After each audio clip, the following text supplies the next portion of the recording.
Hello. Core Connects for today is Thursday Thoughts. Today our theme is collective responsibility. We are in this together. For today's session, we are going to be looking at encouraging and promoting positive mental health. What is mental health?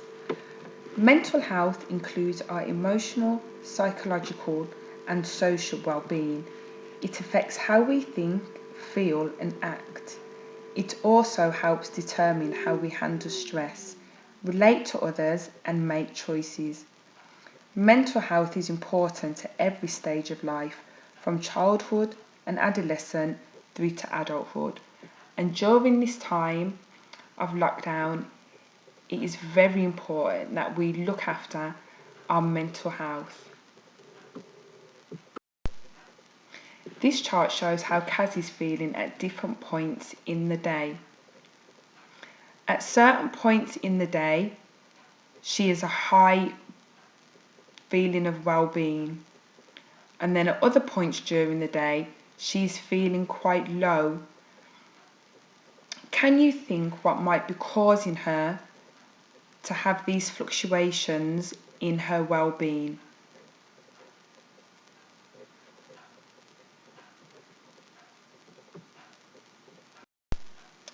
We can see that at the start of the day, Kaz's well-being is fairly high, and this could have been caused by the fact she's had a healthy breakfast to start her day, and that could have increased her mood, because what you eat can have a direct impact on how you feel. Then her mood changes and she has a low feeling of well-being mid-morning. So this could be caused by the fact that Kaz has had a difficult lesson. Her mood then starts to improve, and this could have been because she's taken part in her favourite hobby over lunch. Her mood dips slightly, but then it improves during the evening, and the result of this could be that she's spent some time outside. And then at the end of the day, her well-being has dipped again, and the cause of this could be it's the end of a long day and she could be feeling tired. Can you think of any other reasons for how Kaz is feeling?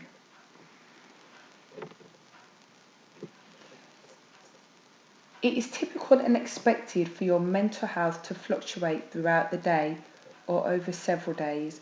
A key element of having positive mental health is knowing how to bounce back from setbacks or lift mood again when things are difficult. Sometimes it can be hard to lift mood, and this is when a person might need to ask for help. There are different coping strategies that can help to reduce the impact of disappointments or setbacks that can occur during daily life.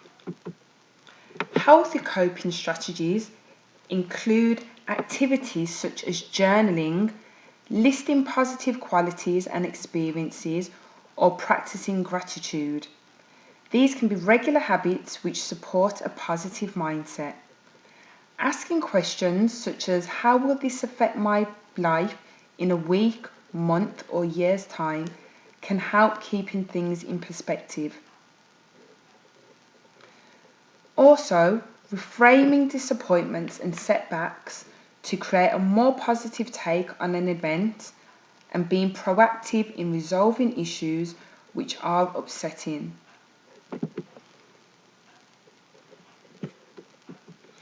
Unhealthy coping strategies include things like using drugs and alcohol to manage feelings.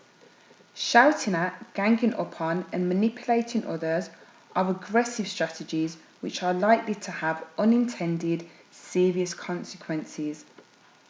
And ignoring issues in a passive response, which can lead to difficult situations continuing unnecessarily. Resilience describes the result of a process through which someone recovers from difficulties, adapts and overcomes risks and challenges, and perseveres and bounces back from setbacks. So, how do you think you can build or improve your resilience? How can you ensure that you are able to bounce back from a range of setbacks that can occur in daily life? Here are a few strategies. You can work towards a goal, so always having something to focus on is a good way to build resilience. You can keep a positive outlook. You can help others where possible. Stay connected with friends and family. Take care of yourself physically and emotionally. Try to avoid seeing disappointments and setbacks as failures or as problems that cannot be overcome. You can focus on what has gone well, strengths and accomplishments. You can embrace new challenges. You can also embrace change as a normal part of life. And you can try to keep things in perspective. People experience emotions at a variety of levels over time, and the way they manage these emotions can change based on context and the level of emotion. How would you answer these questions? First one, is feeling intense emotions every now and again a problem?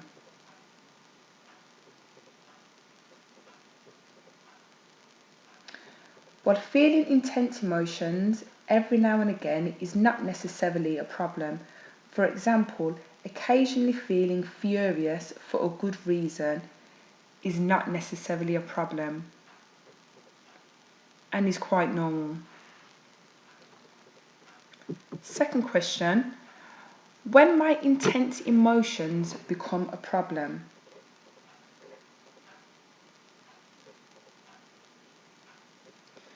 If someone has extreme feelings, an overwhelming number of negative feelings, or experiences these feelings for no apparent reason, they may need more support. For example, they may need to speak to someone they trust, or they could ask for help from one of the organisations which will be signposted at the end of this session.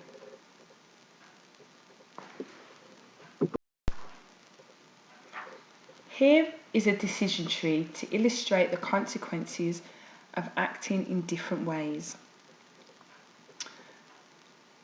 We have a scenario here where Tara is upset that she was not invited to an online group chat with her friends. She has reacted by having a go at her friends for leaving her out, and she then ignores them for a week. This then results in Tara's friends becoming upset and they don't invite her to the next group chat. Can you think of another way that Tara could have dealt with this scenario that could have resulted in a different outcome?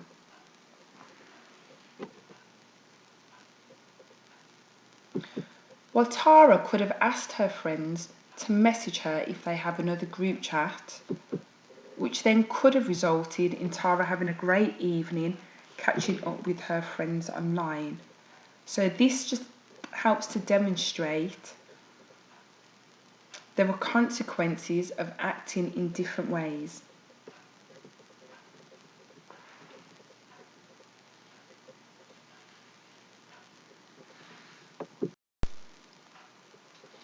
There are a number of different strategies that can improve your mental health. Some studies have found that being in nature may reduce feelings of anger, fear and stress, while improving mood and mental well-being. Being outdoors is thought to reduce stress, by lowering the stress hormone cortisol. This means the rate of recovery from stress may be quicker in the natural environment than recovery from the same stressor indoors.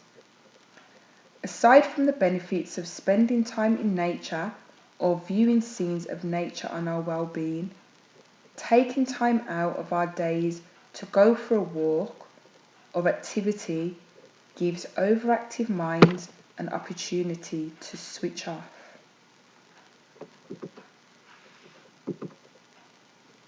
Regular exercise has been shown to improve mood and self-esteem whilst reducing stress and anxiety.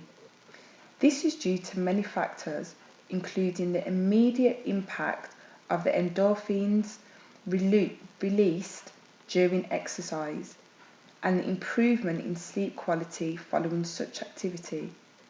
Studies have repeatedly shown that good quality sleep has been linked with improved mood.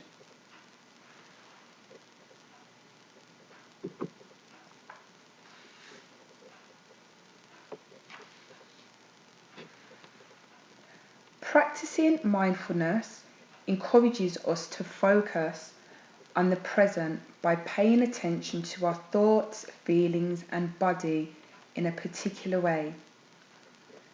In mindfulness meditation, people focus on experiences in the present, such as the flow of the breath, in order to be mindful of the moment.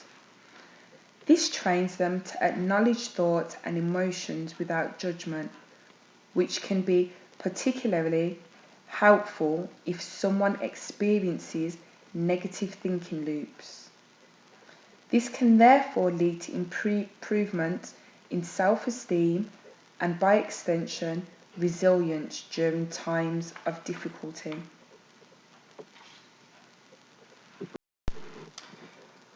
For this week's Thursday Thoughts Challenge, can you please create a video, leaflet, or information poster educating others about why positive mental health is important and what can be done to improve mental health?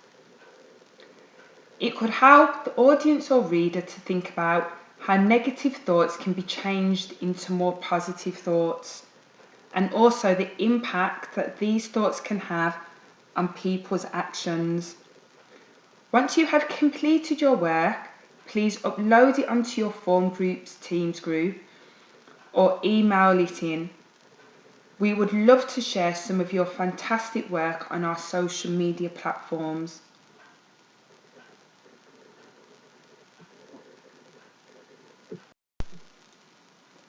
Over the next few slides, there will be some tips helping you to manage the next few weeks in lockdown.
If you would like further support, or if you have questions or concerns about emotional well-being or mental health, you can always speak to your parent or carer or other family member, or you can contact a teacher in school for more advice and support.